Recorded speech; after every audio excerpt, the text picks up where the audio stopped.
Number 6, the Indiana Hoosiers. The Indiana Hoosiers. I'm a documented hater of Indiana basketball because I tell the truth about Indiana basketball. If that makes me a hater, so be it. Bottom line, I think this is a make or break year for Mike Woodson. Last year, missing the tournament, definitely did not meet expectations there. And objectively, I'll say it, this roster is very talented. Like, they should make the tournament this year. Won the portal early, got Miles Rice in, Umar Ballo, Kanan Carlisle, Luke Goody, bringing back an experienced guy in Galloway. Mackenzie Mbako's back, and he was not a player that going into his freshman season anybody thought he was going to be there for multiple seasons. So that's a huge opportunity for them, especially if he can kind of get his shot right for this season. Malik Renault, who averaged 15 points a game last year and was excellent in that kind of two big lineup of Renault and Kellel Ware. Like I said, I think this is a really good team.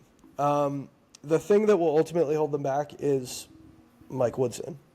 And the common trope that I see is like, well, Woodson's like getting guys to the NBA, and they'll cite like Jalen Hood-Schifino and Kellel Ware, and it's like, that's not like his primary job. You understand? His primary job is to win Big Ten games and to like get banners for Indiana. It's not to be. He can be a great developer all he wants, but his job, he doesn't work for the NBA. He works for Indiana. So like his job is to make things happen with the roster that he has. It's not, if guys develop along the way, fantastic. But that's like a side thing. That's not his primary job. And the fact of the matter is, he has not lived up to the expectations, fair or unfair, that Indiana fans and I think the general college basketball media landscape has set for the Hoosiers. So he's going into year 4. They should make the tournament. I think they're good enough to win a game, multiple games in the tournament based on what they have on paper. But if they don't, the conversations will need to be had. That's all I'll say. The one thing I'll say about just like on-court stuff, I'm not super concerned about like the Ballo and Renault fit because I think they showed they can make the two big thing work last year. And part of that as well was because they had to. The guard situation was miserable for Indiana last season because Xavier Johnson was hurt, and then when he played, he wasn't very good. They were asking Trey Galloway to play the 1, which was just ridiculous. It just didn't work. But now you have a guy in Miles Rice who averaged 15 points a game last year. He's a table setter. He's a guy who, like, in the pick and roll, he's going to be fantastic for them. Trey Galloway can now slide into a role that I think is much more conducive to his skill set. Plus, you have guys like Mbako and Renault back. I see the vision with this team.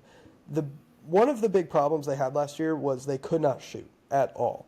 And Mike Woodson's solution to that was just, okay, let's just never take a three-pointer again, which I don't think is the greatest strategy to just completely remove that from your team's gameplay. But, like, did he fix it? Like, I don't know, because they brought in guys who will shoot more, but I saw the stat that the current roster that Indiana has together shot the same percentage that last year's team did. It was just on more attempts.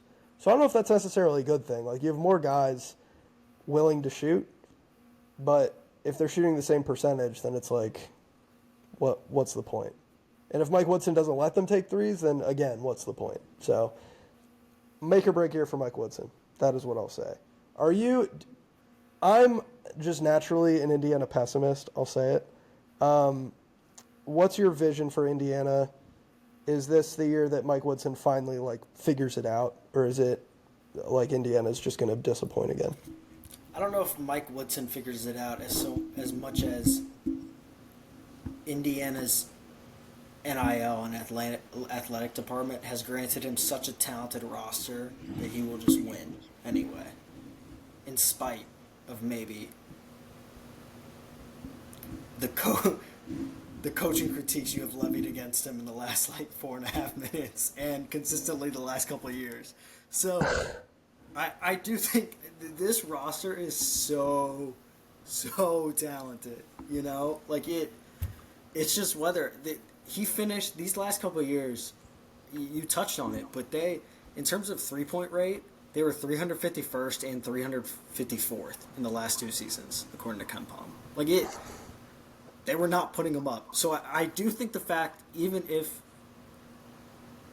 Miles Rice or Carlisle are not elite shooters, nor is Galloway, I do think the fact that the first two put them up is a good thing.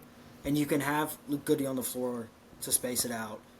And Baco, for all his critiques in high school about his jumper, that was hit or miss, he did shoot 38% from 3 in Big Ten play last season.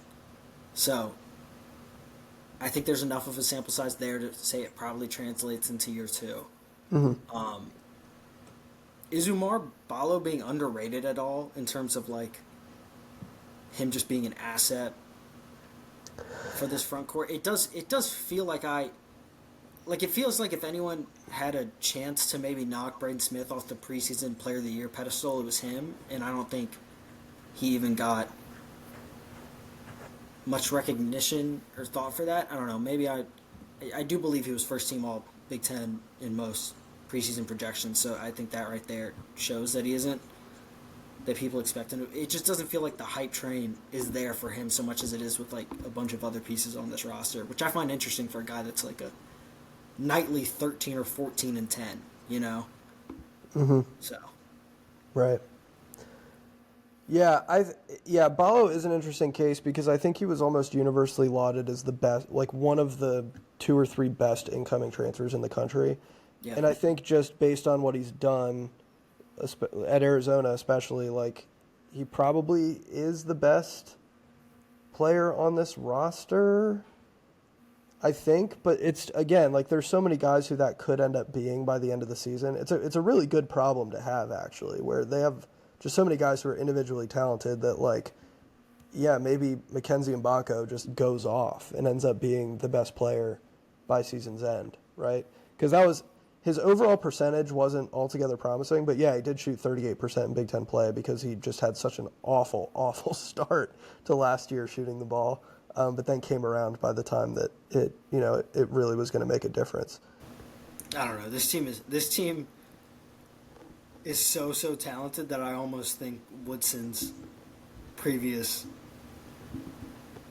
dilemmas, shortcomings on the sidelines, whatever you want to call it, won't matter. He could kind of just throw out 5 guys out there so long as it isn't Gabe Cups, and this team won games.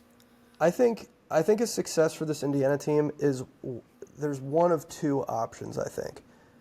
I think you either win the Big Ten outright or make the Sweet 16. You can't have both? Do you think that's real? They could totally do both, but I think if they do any one of them, that would be a success for me. Oh, for sure. Yeah. Indiana winning the Big Ten and just lording that over Purdue is a given, even with Purdue coming off a national title appearance. Like that. Mm-hmm. So I think that's all Indiana fans could ask for, honestly. Right. Yeah. Besides a Final Four appearance. Which Sure. I can't. Yeah. And I think it's good that this team isn't coming in with outlandish expectations. It seems like a lot of preseason polls are actually lower on them than I expected, honestly, given what they have on paper. So I think it's actually a good thing for Indiana, to be completely honest. Because the last couple of years, especially the back half of Trace Jackson Davis's career, they were getting legitimate Final Four hype. And people act like that didn't happen because it ended up not happening. But it's if you go back and you look, there were a lot of people who were like, yeah, Indiana's a Final Four team. So we'll see. This year the roster is just too good. I think they absolutely make the tournament. They could win the Big Ten.